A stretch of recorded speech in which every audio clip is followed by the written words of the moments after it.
नमस्कार दोस्तों, the exam hacker channel में आपका स्वागत है। दोस्तों, आज की इस वीडियो लेक्चर में हम लोग इकोसिस्टम के बारे में स्टडी करने वाले हैं और इकोसिस्टम से रिलेटेड ही दोस्तों यूपीएससी 2019 के एग्ज़ाम में ज्योग्राफी पेपर 1 में 15 नंबर में एक ट्रिकी क्वेश्चन यहाँ पे पूछ लिया गया था इकोसिस्टम के बारे में। तो उस ट्रिकी क्वेश्चन को सबसे पहले हम लोग रीड करते हैं, इसके बाद उसका मतलब समझने की कोशिश करेंगे, फिर हम लोग इकोसिस्टम को यहाँ पे एक्सप्लेन करेंगे। तो दोस्तों प्रश्न है, the web of life is seamless and the consequence of disruption to one part of ecosystem ripple throughout the whole elaborate. जीवन की चादर किसी जोड़ के बिना है और पारिस्थितिक तंत्र के किसी भाग में विघटन के परिणामों की लहरें समस्त में व्याप्त हो जाती है, सुस्पष्ट कीजिए। 15 नंबर का क्वेश्चन है। दोस्तों ये बहुत ही ट्रिकी क्वेश्चन है। इसमें आपसे पूछा है कि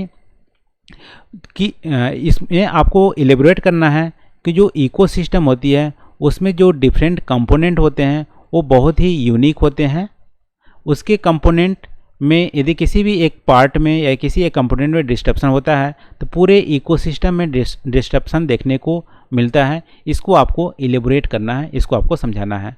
ठीक है, इसमें आपको क्या समझाना है? पहली बात आपको बताना है कि इकोसिस्टम में जो सारे बायोटिक या एबायोटिक जो कंपोनेंट होते हैं या ऑर्गेनिज्म होते हैं वो एक दूसरे से इंटर रिलेटेड हैं और किसी ऑर्गेनिज्म या किसी भी एबायोटिक फैक्टर में यदि डिस्ट्रप्शन होता है तो पूरे इकोसिस्टम में उसके परिणाम को देखने को मिलता है। ये आपको यहाँ पे समझाना है, एलिबोरेट करना है।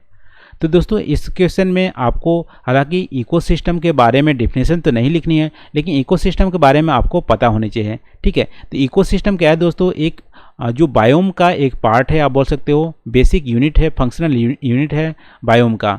ठीक है, इकोसिस्टम क्या होते हैं? दो मेजर कंपोनेंट होते हैं, बायोटिक कंपोनेंट और एबायोटिक कंपोनेंट। तो एबायोटिक और बायोटिक कंपोनेंट में इंटरेक्शन होता है और within biotic component organism में भी इंटरेक्शन होता है एक दूसरे से। ठीक है, तो इस विद इन बायोटिक में इंटरेक्शन और एबायोटिक के साथ इंटरेक्शन, दोनों में इंटरेक्शन जो होता है इसको बोलते हैं इकोसिस्टम। ठीक है, अब देखो यहाँ पे बायोटिक कंपोनेंट में डिफरेंट ऑर्गेनिज्म होते हैं, तो दो ऑर्गेनिज्म के बीच में इंटरेक्शन कैसे होता है? देखो, दो ऑर्गेनिज्म के बीच में एनर्जी फ्लो होंगे, पहला इंटरेक्शन होंगे। दूसरे टाइप के इंटरेक्शन यहाँ पे देखोगे आप, सिम्बायोसिस जो रिलेशन होते हैं, इंटरेक्शन होते हैं, जैसे म्यूचुअलिज्म, कंपटीशन, उसके थ्रू इंटरेक्शन होता है बायोटिक ऑर्गेनिज्म के बीच में। अब देखो, बायोटिक और एबायोटिक के बीच में भी इंटरेक्शन होता है। वो कैसे होता है? वो आपको जो साइकिल होते हैं, जैसे बायोकेमिकल साइकिल, जैसे ऑक्सीजन साइकिल, नाइट्रोजन साइकिल, वैसे होता है। फिर फोटोसिंथेसिस भी होता है, उसके थ्रू बायोटिक और एबायोटिक कंपोनेंट में इंटरेक्शन होता है। ठीक है, तो इस इंटरेक्शन से इकोसिस्टम क्या है चलती है, ये आपको पता होनी चाहिए, इकोसिस्टम के बारे में बेसिक नॉलेज। अब जो क्वेश्चन पूछा है दोस्तों, तो क्वेश्चन में आपको समझाना है। तो यहाँ पे देखो, इकोसिस्टम में जो कंपोनेंट हैं ऑर्गेनिज्म और एबायोटिक कंपोनेंट, वो क्या है, एक यूनिक रोल प्ले करते हैं इकोसिस्टम में।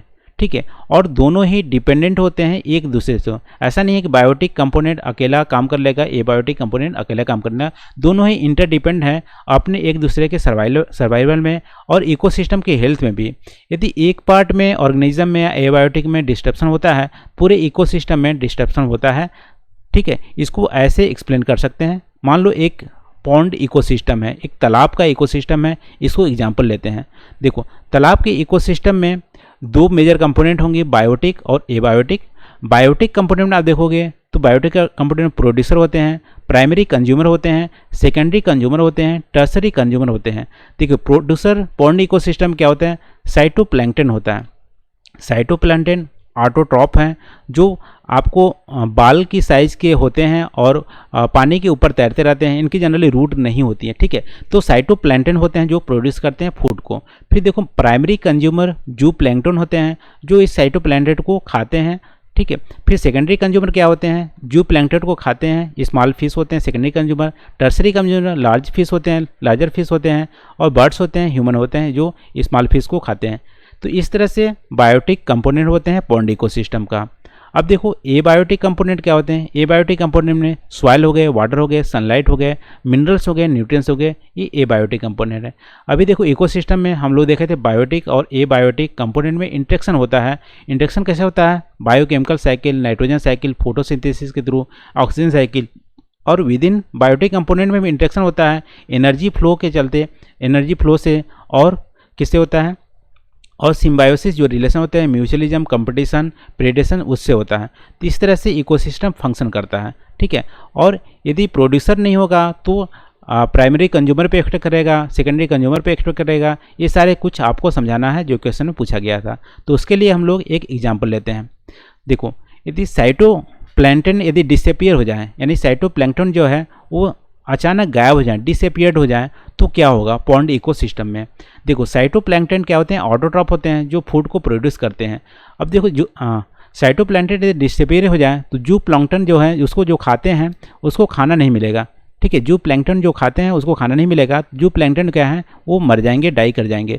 अब देखो जू प्लैंक्टन यदि डाई कर जाते हैं तो उसको खाने के लिए जो स्मॉल फिशेस हैं उसको खाना नहीं मिलेगा, तो स्मॉल फिशेस डाई कर जाएंगे, मर जाएंगे। तो स्मॉल फिशेस को जो लार्जर फिश खाते थे वो भी मर जाएंगे। उसके थ्रू क्या होंगे कि पॉन्ड इकोसिस्टम में एक डिस्ट्रप्शन आ जाएगा। डिस्ट्रप्शन क्या होगा कि यहाँ पे एक ऑर्गेनिज्म डिसअपियर हो गया, तो उसके थ्रू क्या होंगे, सारे जो ऑर्गेनिज्म है एक दूसरे पे डिपेंडेंट थे एनर्जी फ्लो के थ्रू, फूड चेन के थ्रू, तो क्या है डिस्टर्ब हो रहे हैं। उसके चलते इकोसिस्टम में तो डिस्ट्रप्शन आ ही रहा है, लेकिन इकोसिस्टम के अलावा जो मान लो बाहर के जो जैसे बर्ड्स हो गए, ह्यूमन हो गए, या कुछ एनिमल हैं जो फिश पे डिपेंडेंट थे, उनमें भी डिस्ट्रप्शन देखने को मिल रहा है। तो यहाँ पे जो क्वेश्चन पूछा था कि एक पार्ट में डिस्ट्रप्शन होने से पूरे इकोसिस्टम में रिपल उसका दिखना थे, परिणाम दिखते हैं, तो यहाँ पे दिख रहे हैं कि साइटोप्लैंक्टन डिसअपियर हो जा रहे हैं, पूरे इकोसिस्टम में यहाँ पे उसका रिपल देखने को मिलता है।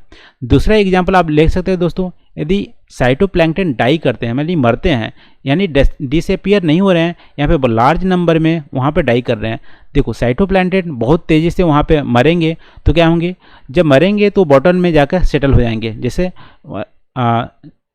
साइटोप्लैंक्टन क्या करता है कि सरफेस पे तैरता रहता है, यदि तैरते हुए वो डेड कर जाते हैं तो जाके बॉटम में जा सेटल हो जाएंगे, और बॉटम में सेटल होंगे तो वहाँ पे बैक्टीरिया अपना काम स्टार्ट करेंगे। बैक्टीरिया फंगी क्या करते हैं, उस साइटोप्लैंक्टन को डिकम्पोज करना स्टार्ट करेंगे। तो डिकम्पोज या गलाना स्टार्ट करेंगे, तो गलाने के लिए उसको ऑक्सीजन की बहुत ज़्यादा ज़रूरत पड़ती है, ह्यूज ऑक्सीजन की ज़रूरत पड़ती है। बैक्टीरिया ऑक्सीजन कहाँ से लाएंगे? वो जो डिसॉल्व ऑक्सीजन है उसके वाटर में, वहाँ से ले लेंगे ऑक्सीजन। जब ऑक्सीजन डिकम्पोजिशन के लिए ले जाएंगे तो वाटर में ऑक्सीजन की कमी हो जाएगी। वाटर में ऑक्सीजन की कमी हो जाएगी तो अदर जो एनिमल जैसे फिशेस हैं, जो प्लैंक्टन है, उसके लिए ऑक्सीजन बचेगा ही नहीं। जब नहीं बचेगा तो क्या सफोकेट करके मर जाएंगे, घुट के मर जाएंगे। इस तरह से आप देख रहे होंगे कि यदि साइटोप्लैंक्टन डाई भी करते हैं लार्ज नंबर में, तब पर भी पूरे जो इकोसिस्टम है उससे डिस्ट्रप्शन देखने को मिलता है, यानी सारे एनिमल यहाँ पे मर जाते हैं। तो इस तरह से एक भी पार्ट में डिस्ट्रप्शन होता है तो पूरे इकोसिस्टम में डिस्ट्रप्शन देखने को मिलता है। इसके अलावा यदि दूसरा एग्जाम्पल आप ले के बता सकते हैं कि यदि मान लो जो मछलियां हैं वो डिसअपियर्ड हो गए, मर गए या डिसअपियर्ड हो गए, तो क्या होंगे, देखो जू प्लैंक्टन को खाने वाला कोई नहीं मिलेगा यहाँ पे, तो जू प्लैंक्टन जो है उसकी संख्या बढ़ जाएगी। तो जू प्लैंक्टन की संख्या बढ़ जाएगी तो जो साइटोप्लैंक्टन है उसको ज़्यादा खाने लगेंगे, क्योंकि संख्या ज़्यादा है, साइटोप्लैंक्टन को ज़्यादा खाने लगेंगे। जब साइटोप्लैंक्टन को ज़्यादा खाने लगेंगे तो जो प्लैंक्टन है उसकी संख्या कम हो जाएगी। जब कम हो जाएगी तो अल्टीमेट क्या होंगे, फूड प्रोड्यूस कम होने लगेंगे, तो बाद में जू प्लैंक्टन को भी खाने को नहीं मिलेंगे, क्योंकि साइटोप्लैंक्टन कम हो गए, तो बाद में जू प्लैंक्टन भी मरने लगेंगे। इस तरह से देखोगे इकोसिस्टम फिर से यहाँ पे कोलैप्स होने लगी है, ठीक है। इसके अलावा यदि एबायोटिक कंपोनेंट की बात करें तो सनलाइट यदि नहीं मिलेंगी तो फोटोसिंथेसिस नहीं हो पाएंगी। फोटोसिंथेसिस नहीं होंगी तो सारे जो एनिमल्स हैं, ऑटोक्राफ्ट हैं, उसको ऑटोट्रॉप हैं, उसको खाने नहीं मिलेंगे, तो उसकी तरह भी यहाँ पर डिस्ट्रप्शन देखने को मिलेंगे। यदि सॉइल या मिनरल्स भी नहीं मिलते हैं तो भी फोटोसिंथेसिस नहीं हो पाएगी और पूरे इकोसिस्टम में सर्वाइव करना बहुत ही कठिन हो जाएगा। तो वहाँ पे पूरे इकोसिस्टम में रिपल देखने को मिलेंगे। तो ये सारे एग्जाम्पल है दोस्तों। इससे ये प्रूफ होता है कि जो इकोसिस्टम है वो क्या है, सारे ऑर्गेनिज्म या सारे जो कंपोनेंट हैं वो यूनिक रोल अदा करते हैं। यदि एक भी पार्ट में डिस्ट्रप्शन होता है तो पूरे इकोसिस्टम में डिस्ट्रप्शन देखने को मिलता है। इससे एग्जाम्पल से प्रूफ होता है जो आपसे क्वेश्चन में पूछा था। तो आज के वीडियो में बस इतना ही दोस्तों। आई होप यहाँ पे जो हम लोग जो क्वेश्चन पूछा था वही हम लोग डिस्कस किए हैं और आपको समझ में भी आए हैं। तो आज के लिए बस इतना ही दोस्तों। Thank you for watching. मिलते हैं अगले वीडियो में नए टॉपिक के साथ। Thank you.